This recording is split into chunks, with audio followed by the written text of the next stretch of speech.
Throughout history there have been many scandalous events that have marked the European monarchies, producing legends and them inspiring works of fiction. But without a doubt one of the most striking and morbid is one that has to do with the Queen of Spain Isabella II.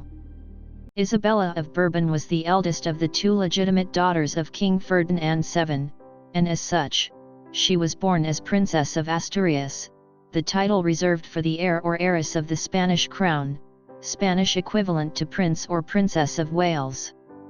When Isabella's father, King Ferdinand, died on September 29, 1833, she became the reigning Queen of Spain, like Isabella II, in Spanish. Isabel II. At that time she was a girl who days to go turned 3 years old. Her ascent to the throne caused the outbreak of civil war because one of her paternal uncles, the Infante Don Carlos of Bourbon, did not accept the legal change promulgated a few years before that allowed the girl to ascend to the throne, and he proclaimed himself king. Supporters of an absolute monarchy supported Don Carlos, and liberal supporters of a parliamentary constitutional monarchy supported the child queen, and they faced each other in a civil war that lasted almost 7 years, which ended with the victory of Isabella's supporters.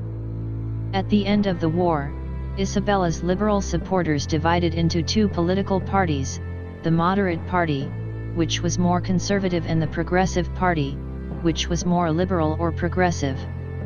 The fall of General Espartero, regent of the realm, increased political instability, so the Spanish Parliament decided to proclaim Isabella II of legal age when she turned 13 years old. On November 10, 1843, the Queen oathed the Constitution and officially began exercising her prerogatives as an adult queen. It was then that the scandal rushed. Fulfilling her constitutional duty, on November 20, 1843, Queen Isabella appointed Salustiano Olózaga President of the Council of Ministers, the official title at that time of the Prime Minister of Spain.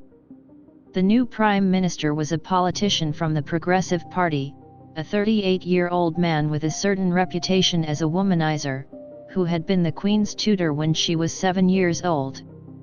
The Prime Minister faced tough opposition from the parliamentary majority of the Moderate Party, so he met with the Queen to ask her to dissolve Parliament and to call an early election. But the Queen strongly refused, and then an incident occurred between the Queen and her Prime Minister, that more than 170 years later still sparks passionate discussions among historians. According to the testimony that the Queen subsequently wrote and sent to a leader of the Moderate Party, who read it in Parliament, when the Queen wanted to end the meeting and to leave the room through a door to the left of her desk, Prime Minister got in the way her and bolted the door.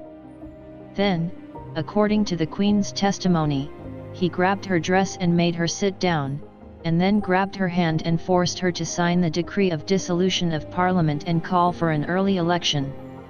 Supposedly the Prime Minister asked the Queen to give her word that she would not tell anything of what happened, but she refused to promise.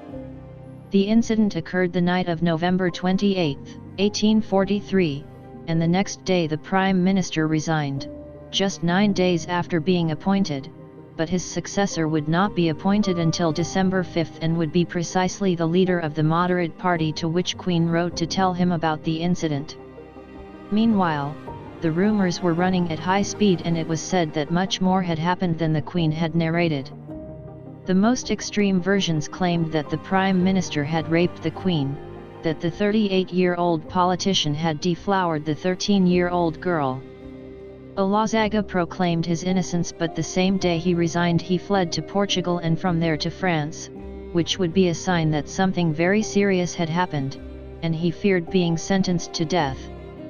According to him, the meeting had been normal and had ended amiably, and a few remembered that the Queen was surrounded by people close to her who were supporters of the Moderate Party.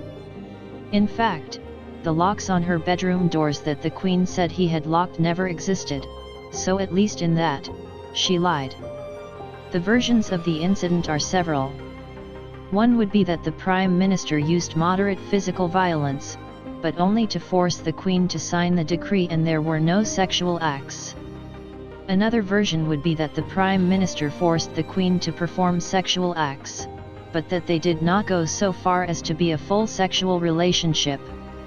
And of course, there is the version that the Prime Minister actually raped the Queen, practicing a full sexual relationship. But other versions exclude the use of force. There is a version that the gallant and womanizing Prime Minister only flirted with the Queen, for example caressing her hands, to convince her. Other versions say that the Prime Minister seduced the innocent girl to practice sexual acts with the Queen, or even he could have stolen her virginity in that encounter. There is also a version that Olazhega and Isabella were already lovers before the day of the alleged incident. According to this version, Olazhega had been in charge of introducing her in the art of love and even deflowering her. This theory was collected in a novel written by a famous Spanish historian, Ricardo de la Cierva. called El Triángulo, alumna de la libertad. The Triangle, student of freedom.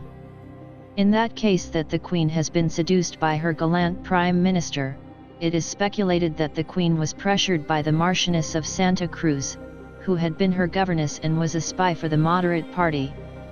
The Marquise and others close to the Queen allegedly manipulated the girl's guilt and pressured her to lie and force the fall of the Prime Minister.